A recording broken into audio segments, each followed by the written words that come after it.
चलो शुरू करते हैं अपन आज की क्लास, है ना। बिल्कुल आज की क्लास हम शुरू कर रहे हैं। देखिएगा अब आप, हमने विलोपन विधि पढ़ ली, हमने प्रतिस्थापन विधि पढ़ ली। अब हम क्या पढ़ेंगे भैया? देखो अगला प्रश्न हमारा जो आएगा तो इबारती सवालों से संबंधित प्रश्न आ सकते हैं हमारे, है ना, और बहुपद से संबंधित प्रश्न भी आ सकते हैं।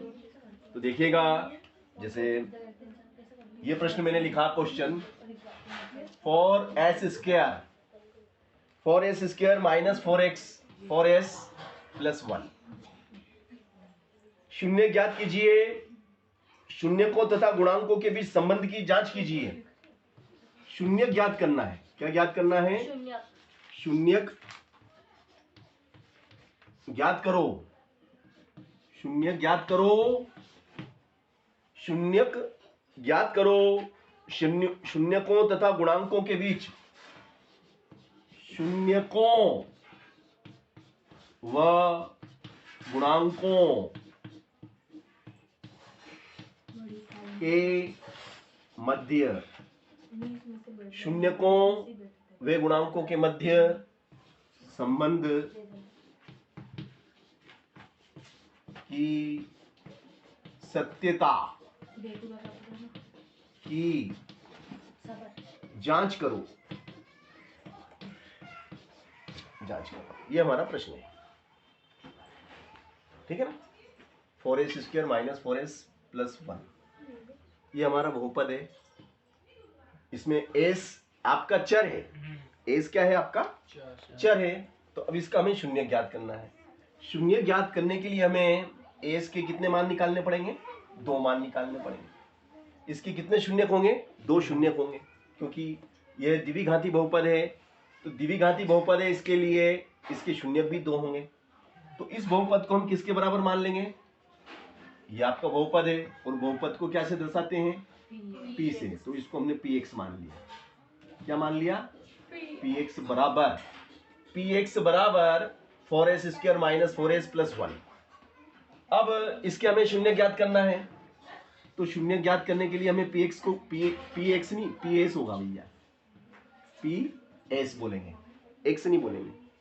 x नहीं बोल सकते, क्योंकि x जब होता है, जब यहाँ x होता है, यहाँ s है तो यहाँ s, यहाँ y होगा तो py, यहाँ z होगा तो pz, यहाँ t होगा तो pt, है ना। तो शून्यक ज्ञात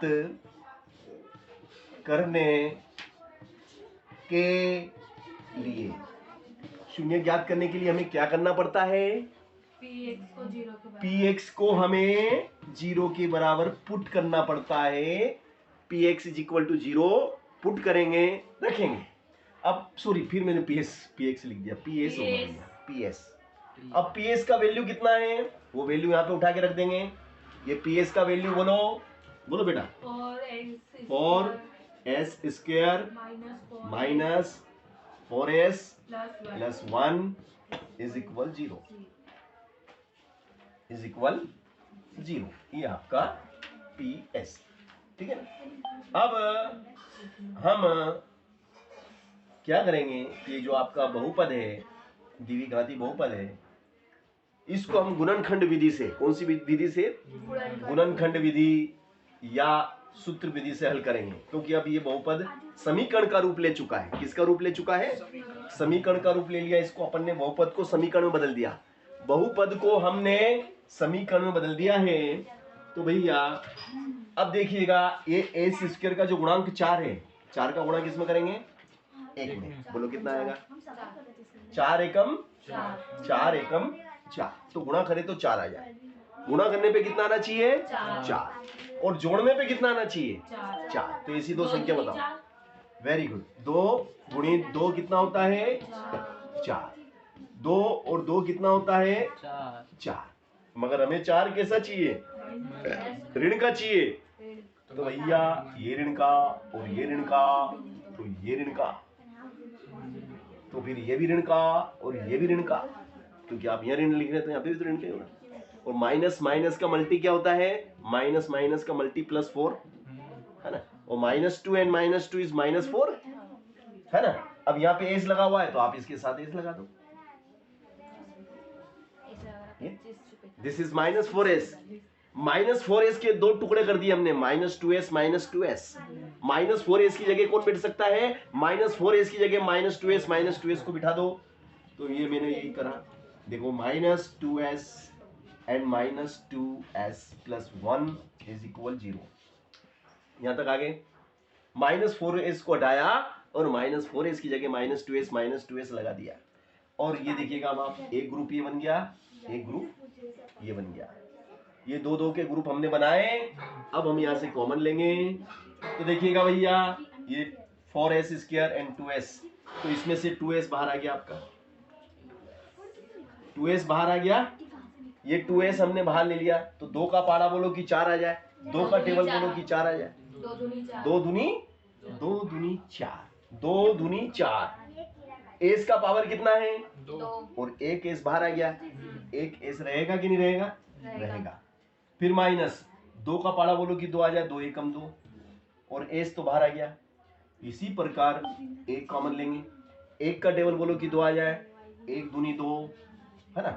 फिर भैया ये माइनस और ये प्लस, माइनस प्लस, और बीच में क्या है? कोष्टक। कोष्टक का मतलब गुणा होता है, तो माइनस प्लस का गुणा माइनस होता है। एक का पाड़ा बोलो कि 1 आ जाए, 1 एकम 1, और इस प्रकार से ये बराबर में 0। अब हम यहाँ से क्या देखते हैं कि ये फैक्टर और ये फैक्टर कैसे हैं? ये फैक्टर और ये फैक्टर सेम टू सेम हैं। तो भैया इसको हम लिख देंगे 1 टाइम, कॉमन लेंगे, दिस इज कॉमन, 2s - 1। ये आपको कॉमन आ गया क्योंकि ये दोनों में है। जो दोनों में होता है वो कॉमन होता है, उसे हमने बाहर ले लिया। अंदर क्या रह गया आपका? अंदर रह गया ये 2s एंड -1। तो इसको भी छोटे कोष्टक में लिख दो, बराबर में 0। देखो ये दिख रहा है क्या इसमें? ये वाला ये नहीं दिख रही है ना, ये वाला नहीं। ये तो दिख रहा है, बस इसके नीचे की लाइन नहीं दिख रही। यहाँ तक तो दिख रहा है, बस इतना ही बहुत है ना। ठीक है, अपन यहाँ से ले लेते हैं। अब भैया, अब हम इन दोनों गुणनखंडों को हम क्या करेंगे कि 0 के बराबर पुट कर देंगे, है ना। देखिएगा अब आप, ये मैंने क्या करा, 2s - 1 = 0 एंड 2s - 1 = 0। दोनों को, इसको भी, इस ब्रैकेट को भी 0 के बराबर और इस ब्रैकेट को भी 0 के बराबर पुट कर दिया। तो एम्प्लाइज दैट 2s बराबर क्या हो जाएगा बताओ? माइनस का 1 उधर गया तो प्लस का 1 होगा कि नहीं होगा? बोलो s बराबर क्या हो जाएगा? 1/2। यहां से बताइए, एम्प्लाइज दैट 2s = -1 उधर गया, प्लस का 1, एंड s = 1/2। तो देखो s के कितने मान निकले हमारे? 2। s के हमने 2 मान निकाले, है ना। ठीक है ना। अब हमें क्या जांच करना है? शून्यकों और गुणांकों के संबंध की सत्यता की जांच करना है, शून्यकों तथा गुणांकों के। तो देखो भैया, ये जो आपका समीकरण था यही था ना, है ना। अब ये जो बहुपद है, इस बहुपद में ये क्या है? ax² + bx + c, है ना, c। तो भैया a की जगह क्या है बताओ? 4। a की जगह 4 है ना। यहाँ लिख दो इधर, a बराबर 4। b बराबर कितना है? b बराबर बताओ -4। और c बराबर कितना है? 1। तो भैया अब ये तो इसके गुणांक हुए, abc क्या है? गुणांक और अचर पद, ठीक है ना।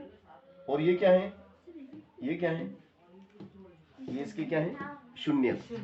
ये क्या है? शून्य। तो पहले शून्य को हम क्या मान लेंगे?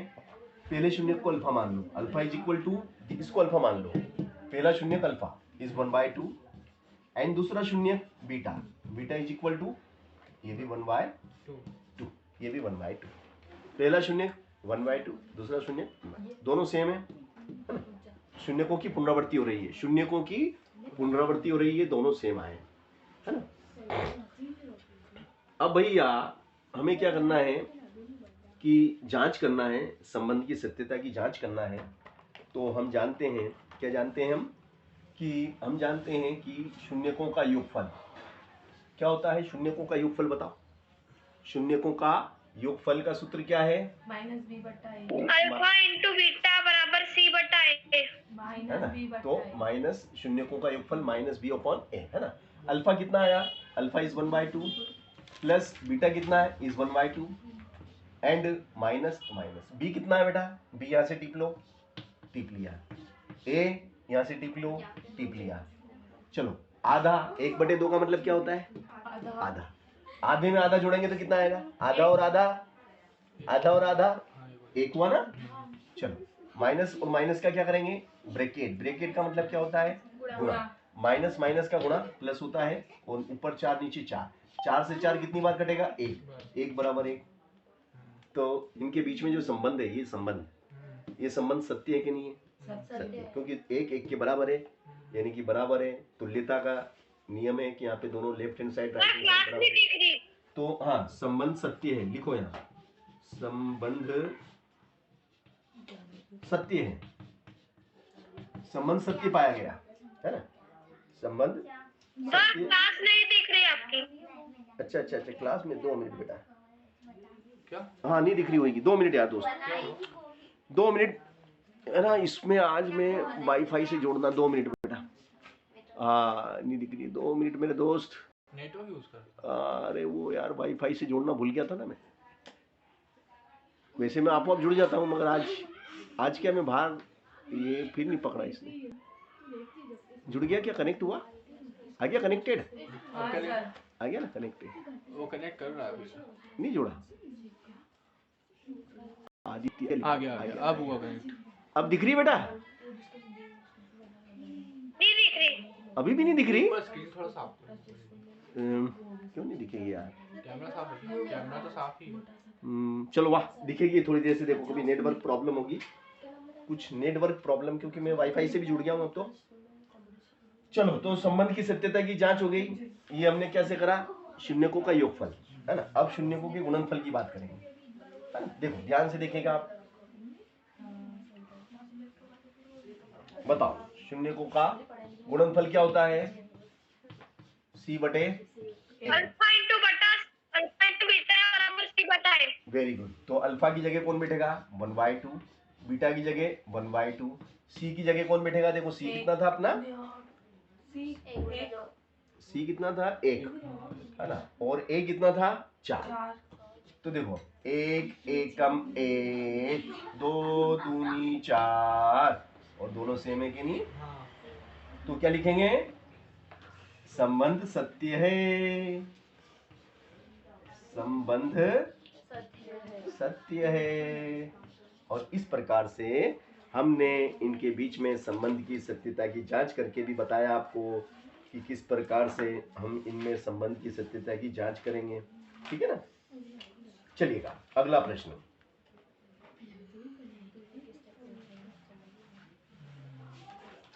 देखिएगा।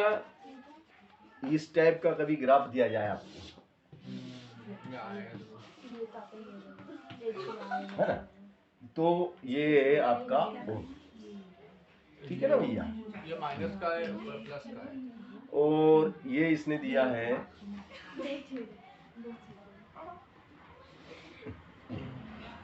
अब ये कहता है कि भैया ये जो ग्राफ है, इस ग्राफ को देखो, है ना, बहुपद y बराबर px का ग्राफ नीचे आकृति में दिया है। तो px के शून्यकों की संख्या ज्ञात कीजिए। क्या px के शून्य कितने हैं, px के शून्यक निकालना है, px के। ये जो ग्राफ है ये y बराबर px है,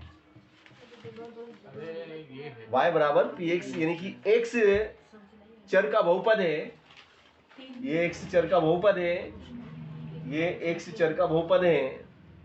तो भैया इसके कितने शून्यक होंगे, तो x पे जहां जहां ये एक दूसरे को काटता है, x से px है, इसलिए x पे जितनी जगह कटेगा वो इसके शून्यक हैं। एक शून्यक ये है, एक ये है और एक ये है, तीन है। तो इसके इस बहुपद के 3 शून्यक हैं, है ना। बहुपद px है ना, px के 3 शून्यक है, कितने 3 शून्यक हैं, 3 शून्यक है। इसके कितने शून्यक हैं, 3 शून्यक है भैया। अब ऐसा ही एक और ग्राफ में बना रहा हूँ, देखिएगा आप, है ना। ये तो आपको समझ में आएगा कि शून्यकों का कैसे जवाब देना हमें, है ना। वही वो वाला होगा। ये हमारा एक्स अक्ष है, ये हमारा X dash and Y, sorry Y dash, ये हमारा मूल बिंदु है, और ये है आपका ये वाला, हाँ ये है ना। अब ये भी आपका y बराबर पी एक्स है, y बराबर पी एक्स है ना। x चर वाला बहुपद है, तो इसमें भी आपको शून्यकों की संख्या बताना है कि इसमें कितने शून्यक हैं। दो लिख रहे हो? तो 1 2, तो लिखो पी एक्स के 2 शून्यक हैं, पी एक्स के 2 शून्यक हैं, 2 शून्यक है भैया, ठीक है ना। अब भैया अगला जो आपका चित्र में बनाऊंगा, देखिएगा, समझ के बताइएगा। ये मैंने बनाया आपका, ये आपका x x डैश y और y डैश, है ना। तो भैया इसमें ये आपका एक बहुपद है, ये हमारा बहुपद है, ठीक है, ये हमारा बहुपद है, और इसमें y बराबर पी एक्स हमारा बहुपद है। ये y बराबर क्या है, पी एक्स है, ये बहुपद है हमारा, ये y बराबर पी एक्स हमारा बहुपद है। अब बताइए बहुपद पी एक्स के शून्य कितने हैं? एक्स पे कट रहा है क्या? एक्स पे कटना चाहिए, कौन है?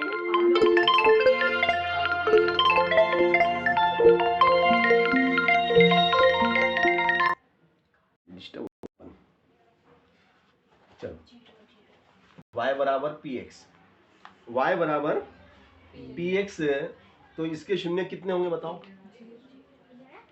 देखो x चर वाला है ना, ये पी एक्स के कितने शून्य होंगे?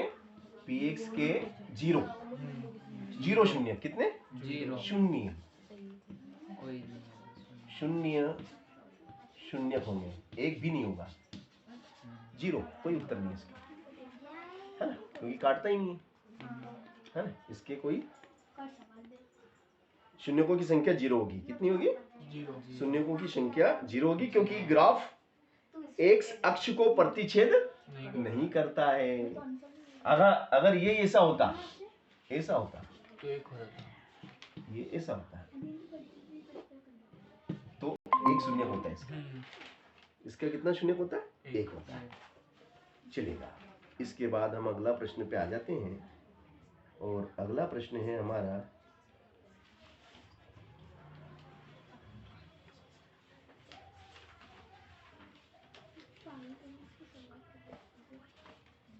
एक द्विघात बहुपद ज्ञात कीजिए जिसके शून्यकों का योगफल और गुणनफल क्रमशः 1 और 1 है। हमें निकालना है, क्या निकालना हमें? द्विघात बहुपद, द्विघात बहुपद ज्ञात करो, द्विघात बहुपद ज्ञात करो, जबकि आपको शून्यकों का योगफल, मतलब alpha plus beta is equal to 1 and alpha into beta is equal to 1 दिया है। शून्यकों का योगफल भी दिया है कि भाई शून्यकों का योगफल 1 है, और शून्यकों का गुणनफल भी 1 है। तो हमें ऐसा बहुपद हमें ज्ञात करना है। तो देखिएगा बहुपद कैसे निकलता है, बोलो सूत्र क्या बहुपद का? एक्स स्क्वायर प्लस अल्फा धन beta, x square plus alpha plus beta, x plus alpha beta, नहीं माइनस का आएगा, माइनस ही आता है, हाँ सर, है ना, बराबर 0 भी नहीं आता है, 0 नहीं आता, बहुपद है ना ये, 0 लगाएंगे तो फिर वो समीकरण बन जाएगी। चलिएगा, तो ये हो गया आपका पी एक्स बराबर एक्स स्क्वायर माइनस, ये सूत्र है आपका बेटा भूरिया, ये सूत्र है आपका, इसे आप याद कर लीजिए, लिख लीजिए। अल्फा धन बीटा की जगह कितना बैठ जाएगा? अल्फा धन बीटा की जगह 1 बैठेगा, और अल्फा इंटू बीटा की जगह भी 1 बैठेगा, ये 1 बैठ गया, फिर 1 बैठ गया, और यही हमारा उत्तर आ गया भैया। ये उत्तर आ गया भैया।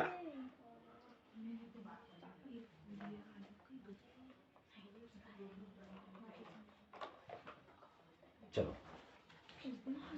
अगला प्रश्न हम लेते हैं, और अगला प्रश्न हमारा है रेखिक बहुपद किसे कहते हैं बताओ। जिसके एक घात होती है। सही व्यवस्थित जवाब देंगे।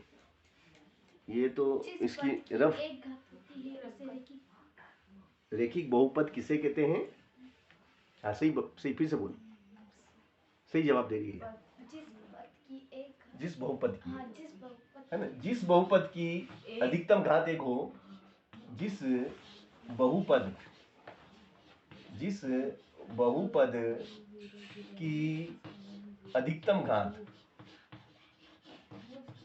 अधिकतम घात एक होती है, एक हो, उसे रेखिक बहुपद कहते हैं।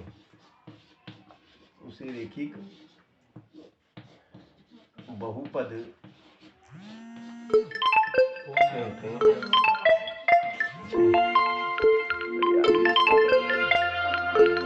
अभी मैं बोल रहा हूं ना, जिस बहुपद की अधिकतम घात एक हो उसे रेखिक बहुपद कहते हैं। जिस बहुपद की अधिकतम घात एक हो उसे रेखिक बहुपद कहते हैं, है ना। जैसे कि px बराबर ax प्लस बी। कोई ज्वाइन हुआ वापस? हो गया, ज्वाइन हो गया।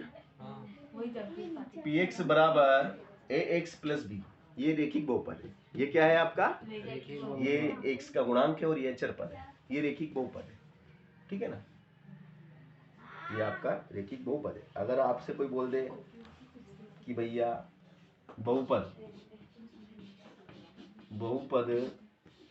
ax प्लस बी के शून्य ज्ञात करो, ये शून्य ज्ञात करो। इस बहुपद के शून्य ज्ञात करने को बोल दे कि ax plus B is equal to 0 के शून्य ज्ञात करो। तो देखो भैया बहुपद है तो इसको px के बराबर मानेंगे, ठीक है ना। अब शून्य हमें ज्ञात करना है, तो शून्य ज्ञात करने के लिए हम क्या करेंगे बताओ। px को 0 के बराबर शून्य ज्ञात करने के लिए, शून्य ज्ञात करने के लिए हम क्या करेंगे बताओ। px बराबर क्या रख देंगे, px बराबर 0, px बराबर 0। शून्य ज्ञात करने के लिए px बराबर 0। अब px कितना है वो यहाँ रख देंगे, px जो है ना वो यहाँ रख देंगे। देखिएगा अभी रखता हूं मैं px की जगह px का मान क्या है भैया, px बोलो। ax प्लस बी बराबर 0।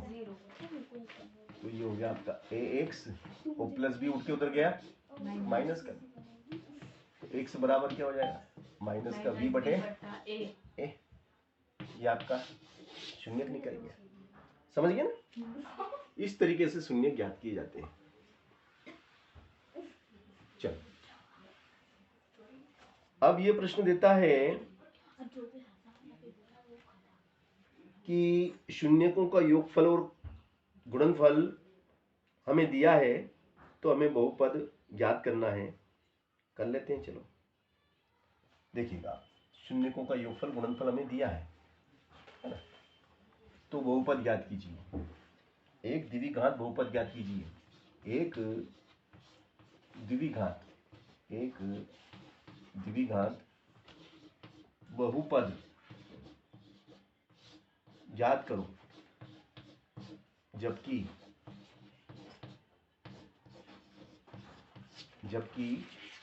Alpha plus beta is equal to 1/4 and alpha into beta is equal to -1। कौन ज्वाइन हो रहा है? बंद हो गया क्या, बार ज्वाइन और बंद हो रही है बार। टाइम पास कर रहे हैं। आलोक बेटा आलोक नहीं है? फिर बार बार आना कौन? चाहता भूरिया भूरिया है क्या बेटा ऑनलाइन? बेटा भूरिया है। बोलो यार, कौन है ऑनलाइन? क्या नाम है आपका? कोई भी नहीं। बोलो कान यार, में MC लगा के बैठ गया बहुत गाने जोर तो नहीं सुन रहा। बोलेंगे तो अपन दोस्ती हो जाएगी बेटा। चलो जो भी है, नहीं बोल रहे, शर्मा रहा है कोई, जो भी है आती शर्म, कोई बात नहीं। तो देखो भैया, सूत्र बोलो क्या है हमारा? px बराबर क्या होता है? बोलो भैया।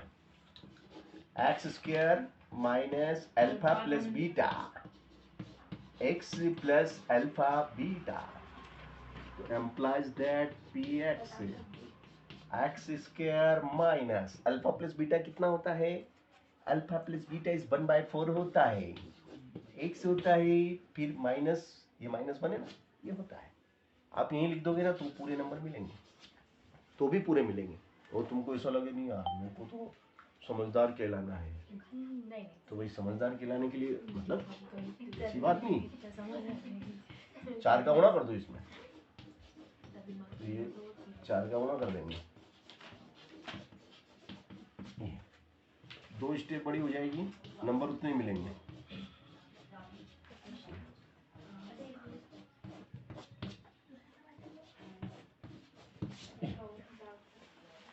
चलो आलोक दूसरे मोबाइल चला। आ गया, उसको पता चल गया सर। चलो है ना भैया। चलो नेक्स्ट, अगला प्रश्न हमारा है, ये भी हमने निकाल दिया, आपको करके दिखाया है ना। देखो भैया, अब जो प्रश्न है क्या, अब जो हमारा प्रश्न है बहुत अच्छा प्रश्न है, जांच करने के लिए आपके दिमाग का प्रश्न है कि आप दिमाग से कर पाएंगे कि नहीं। सवाल जांच करना है, उत्तर की, जो उत्तर भी दिए इसने, उत्तर भी दे रखे हैं, हमें बस ये पता लगाना है कि जी भाई जो ये उत्तर है ये वाकई में इसी के उत्तर है कि नहीं है, जांच करना है, ये जांच करना भैया। देखिएगा कैसे जांच होती है भैया।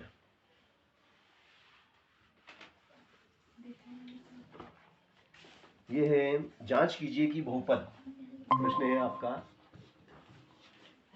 जांच करो, कौन जोर हो गया है?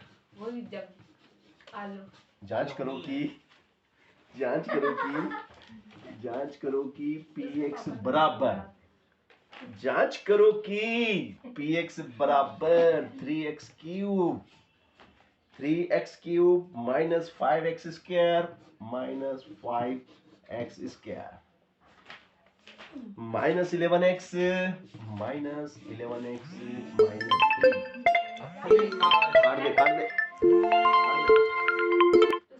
माइनस 3 के शून्यक,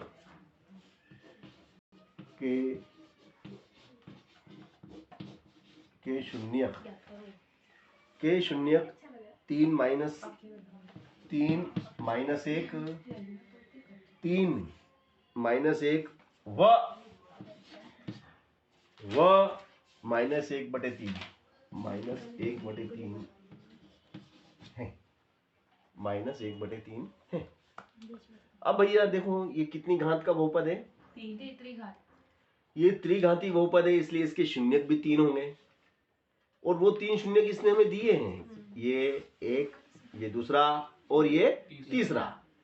अब ये पता लगाना है कि ये जो 3 शून्यक इसने दिए हैं वाकई में इसी के हैं कि नहीं है। अब ये अगर इसके होंगे तो 3 को जब x की जगह बिठाएंगे तो 0 बन जाना चाहिए। शून्यक का मतलब ये होता है कि भाई ये मान अगर इसमें रख दिया जाए तो px का मान 0 हो जाना चाहिए। तो देखो अपन देखते हैं, x बराबर कितना रखते हैं, पहले 3 रखते हैं, x बराबर 3 रखने पर, x बराबर 3 रखते हैं भैया। देखिएगा अब आप ध्यान से देखिएगा, ये 3 x की जगह 3 आ गया, सॉरी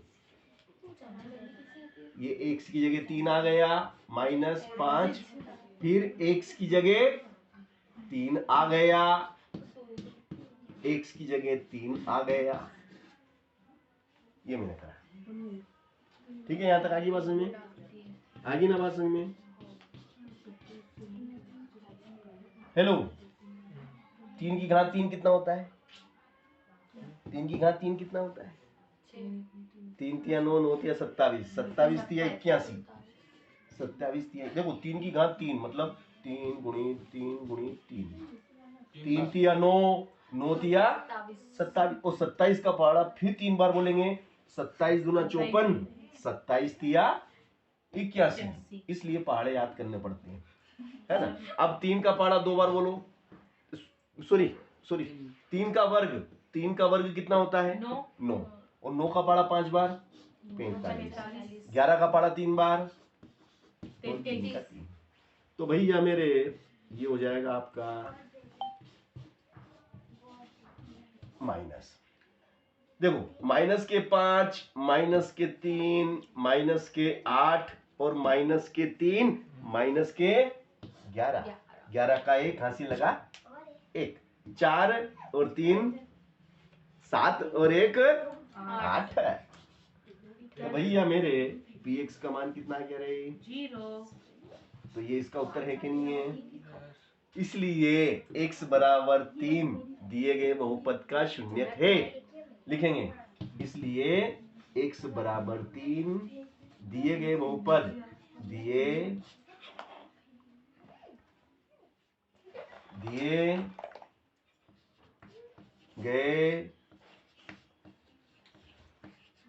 दिए गए बहुपद का शून्यक है, दिए गए बहुपद का शून्यक है। इसलिए x बराबर 3 दिए गए बहुपद का शून्यक है। Okay okay. अब भैया अब x बराबर कितना रखेंगे? x बराबर कितना रखेंगे? -1 रख देते हैं। Very good very good. तो देखो भैया हमको बता दिया इस बच्चे ने कि भैया -1 रखो, है ना। तो हमने -1 रखने का, बिल्कुल रखने का, देखो आप ध्यान से।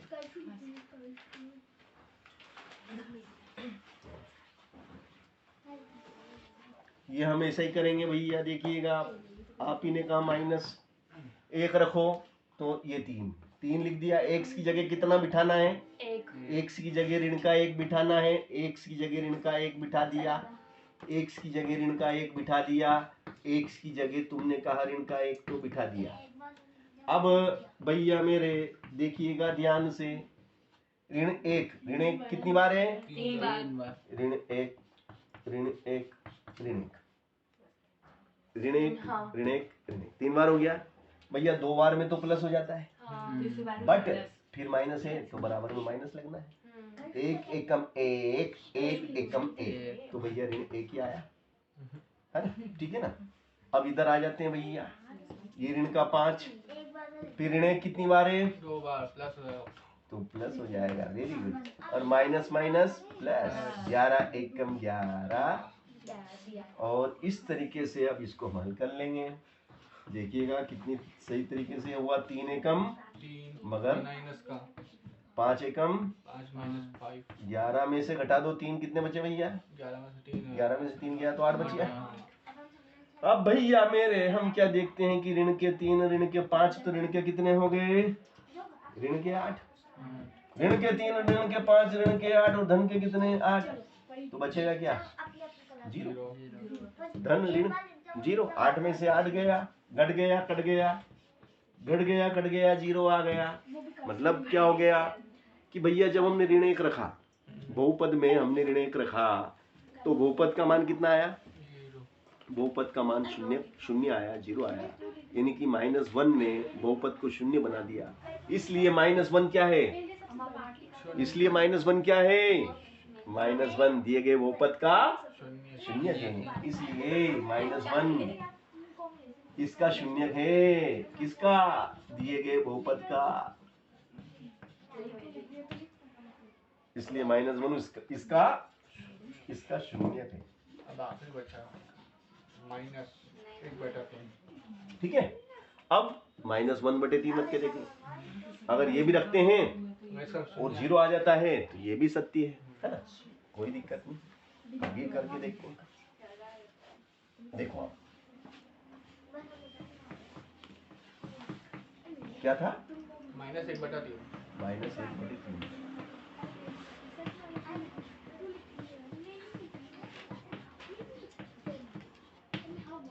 Okay P x.